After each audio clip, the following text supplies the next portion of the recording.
Hello everyone. Today I'm bringing a video on a desk model I found. This one I found and this one I'm going to have to fix. But I got it cheap, so that's what counts. 25 bucks. So this I think is a uh, vacuum form from the way it feels in my hand. It doesn't feel very heavy. Um, some of the seams are not that good. But overall very nice. Nice paint job on it. Nice lacquer coat over it. Um, it's a Boeing 314, uh, the Clipper. This one's marked as the Dixie Clipper for the flying boats they had during the late 30s and through the war years. Um, Scale on it doesn't seem to be too bad. Detail on it doesn't seem to be too bad. Around the engine nacelles, it's got recessed panel lines for the flaps that are behind the engine for ventilation. Um, Overall, it's not too bad at all. I like it a lot, and for the price, I love it.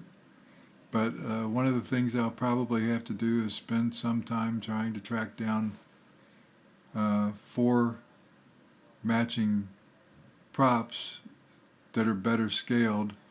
I was thinking about trying to find some, these are rather large props, so maybe 1/72nd scale C47, or one of them might have that same sort of uh, thinner paddle blade shape. Or I might be able to get a set of 48 scale props from a plane to trim down a bit and make them look more respectable, more detail around the hubs. I'll have to take that, what I think is the number 4 engine over there, and drill it out, because whatever happened to the prop, it broke off in the engine. um, I've always liked the flying boats. Seeing the old time films of them really made it a marvel to see how they got this thing in the air for its day. Guys that would actually go inside the wing and come out and be able to stand on a platform next to the engine and work on it while it was in the water, suspended over the water as it floated in bay or wherever they landed if they had to make a repair. The wings were also big enough that the mechanic could go all the way out to the two outboard engines to check lines and rigging or whatever to see if there was a problem in flight. It was a huge plane. I think it was close to 100 feet long, and I think it had like 130 or 40 foot wingspan. So it was a very impressive plane. I think they made less than 10 of these, and by 1950 they were all gone. Didn't have much of a chance after World War II with all the new aircraft that were coming out and their longer ranges, so it sort of made them passe. And so there went the flying boat. But this one, the Boeing 314 and the Martin 130 flying boats were something to see. It would have been nice to have one left over. I believe there's a Sikorsky 44, which looks like a Martin 130 flying boat a lot. It's I think up on the East Coast somewhere in a museum. But I'll see if I can spin this around a little bit to give you some look-see at her.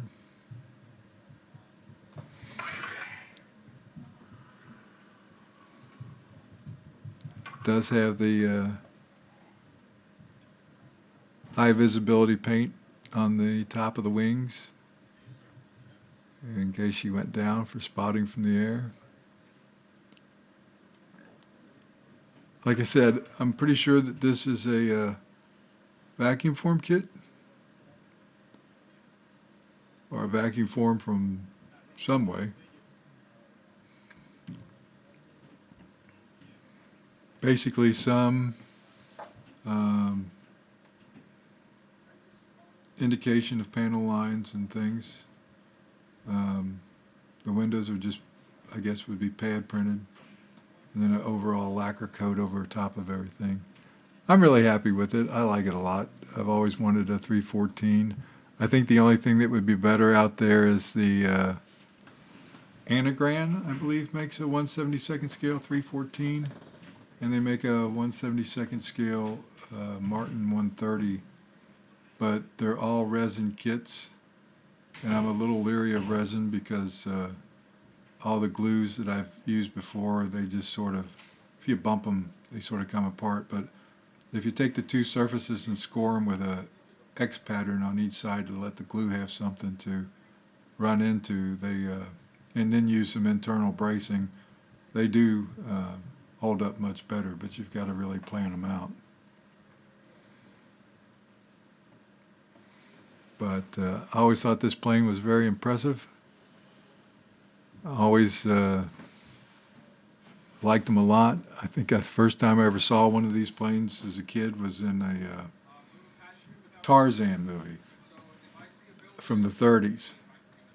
And then there was another movie, a murder mystery movie, that used pictures of these taken off and landing for the film.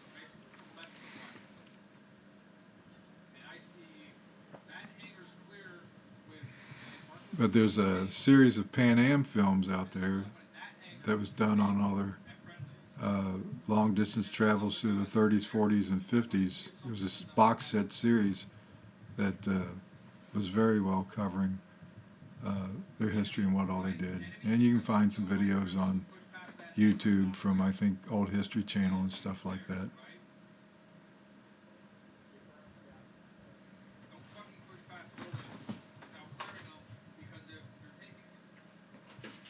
Let me turn the TV down. It was interfering in the background. Sorry about that.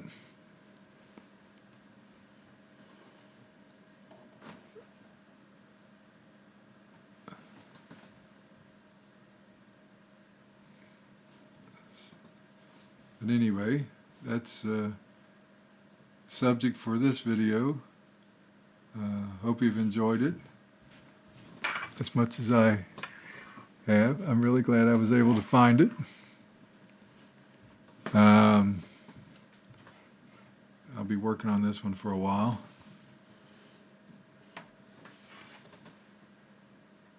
Let's see if I can get it to stop shaking here. But anyway, like I said, I hope you enjoyed it. If you liked what you saw, appreciate it if you hit the like button and subscription button.